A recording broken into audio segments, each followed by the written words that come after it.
आई हो दादा अब का करी, अरे आई हो दादा अब का करी, तारा से पतई पमांग सगोलू राजा दादा अब का करी, पतई पमांग सगोलू राजा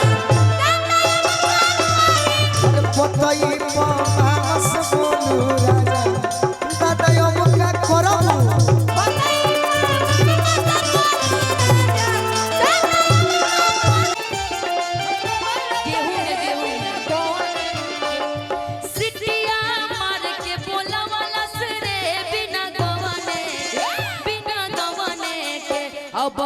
हरी में चादर बिछावला सरे बिना गवने के, अबर हरी में चादर बिछावला सरे बिना गवने। और सुना सास पूछली एक बतिया हो बिना गवने के, गोलुआ पूछला एक बतिया हो बिना गवने। अभी बोला नहीं इन्होंने कि चलो गोरी गेहूं में मजा ही लेहूं में मजा ही देहूं में, कुछ ऐसे ही सब। मजा ही लेहूं में तो गोलुआ पूछला एक बतिया हो बिना गवने के, सास पूछली एक बतिया हो बिना गवने। अब कहा पैलू गोदी में हो रिलवा हो बिना गवने के, अब कहा पैलू गोदी में हो रिलवा हो बिना गवने के। नहीं एक तो भी सुन लीजिए, ये हमारे बिहार का ये झूमर है, आप लोग भी सुने होंगे, घर की औरतें गाती हैं। सासुर और बेटा बड़े जोड़ी के छिनार बिना गवने के,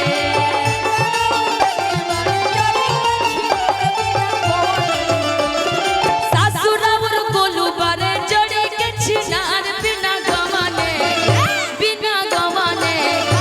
अब उहे पहले गोदे में हो रिलवा बिना गवने के, अब उहे दे गोदे में हो रिलवा बिना गवने के। गोरे गोरे गालवा जो बोन सिर फलावा बोन रुचला, गोरे गोरे गालवा जो बोन सिर फलावा बोन रुचला, रूनु झूनु छाए गालवा बोन रुचला, रूनु झूनु छाए गालवा बोन रुचला। आखी हो की पोखरा के खिलल कमलवा बोन रुचला,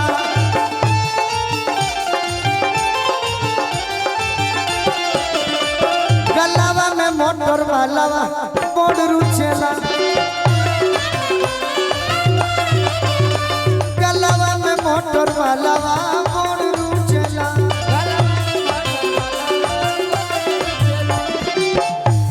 धीरे करेंगे कि बक बक बोलो तारा आगे पीछे डोलो तारा, आ तोहरा ना भेटाई हो मजा सुन गोलू राजा। नया बनौलू हका नहीं, हमारा और आपका जो मुकाबला आने वाला है ना, याद है? उसी में है। हमरा याद नहीं याद है जब आप ये वाला गाना गाए थे, कौन सा इससे पहले जो नहीं, कि बक बक बोला तारा आगे पीछे डोला तारा, कि बक बक बोला तारा कि आगे पीछे डोला तारा, कि तोहरा ना मिली हो मजा सुन गोलू राजा, तोहरा ना मिली हो मजा सुन गोलू राजा, भइल जवनिया तोहर ताजा सुन गोलू राजा, भइल जवनिया तोहर ताजा अब ना भेटाई तोहरा मजा सुन गोलू राजा, अब ना भेटाई तोहरा मजा सुन। कि आई हो दादा अब का करी, अरे आई हो दादा अब का करी, तारा से पतई पमांग सगोलू राजा दादा अब का करी, पतई पमांग सगोलू राजा पतई पमांग सगोलू राजा दादा अब का करबू।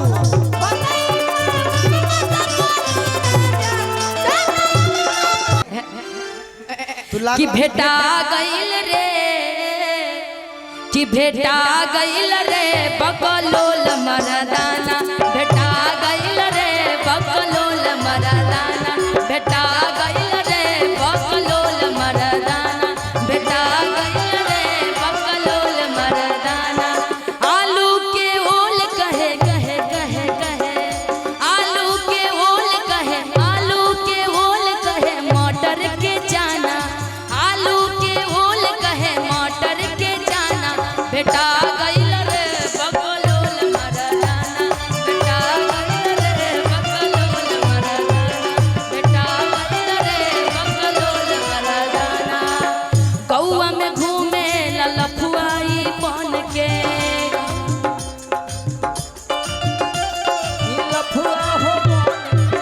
गौआ में घूमे ललफुआई बन के, बोले के सहूर नाही बोले ना ढंग के, बोले के सहूर नाही बोले ढंग के, बोले के सहूर नाही बोले ना ढंग के, बोले के सहूर नहीं बोले ना ढंग के। निशा के देखी देखी देखी देखी देखी देखी, ये मेरा ही गाना है। निशा के देखी देखी, निशा के देखी देखी जोरे जमाना, निशा के देखी देखी जोरे जमाना। भेटा गइल रे बकलोल मरदाना, भेटा गइल रे बकलोल मरदाना, भेटा गइल रे बकलोल।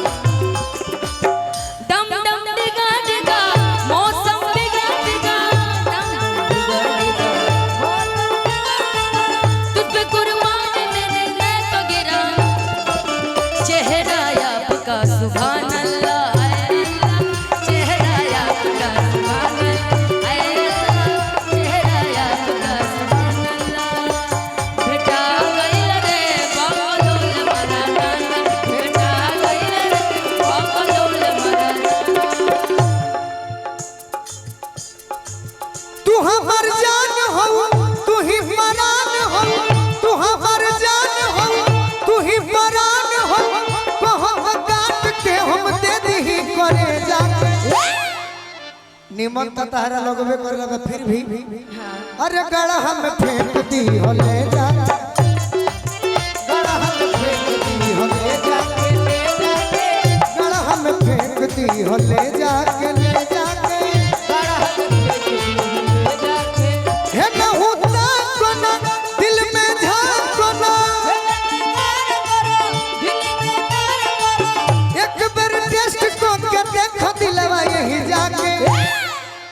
अरे की गड़हा में फेंक दी हो ले जाके, ले जाके गड़हा में फेंक दी हो ले जाके, ले जाके गड़हा में फेंक दी हो ले जाके।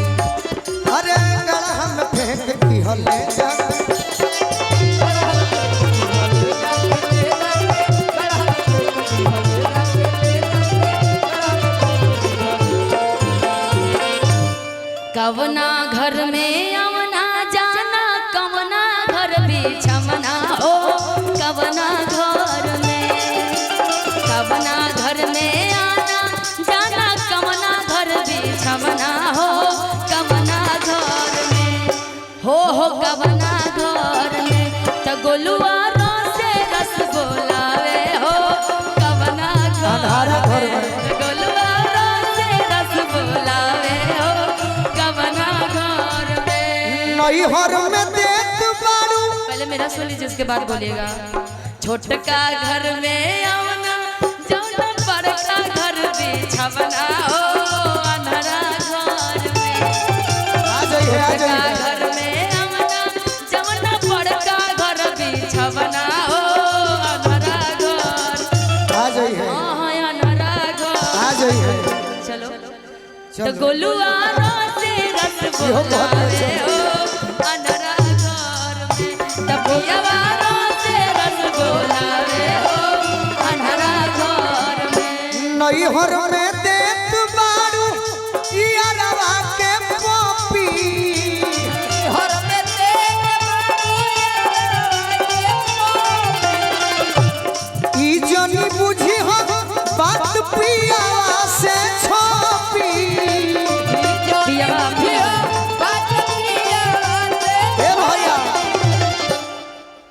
नई हर में देत बारू हे यारवा के पपी आई मत बुझी हो बात पियावा से छपी जदियो पियावा भी चल जेबू गरगोज दिख जइबू हुलियाई ओही दिन बुझाई फुहर गरगोज दिख जइबू हुलियाई ओही दिन बुझाई फुहर जगत में केहू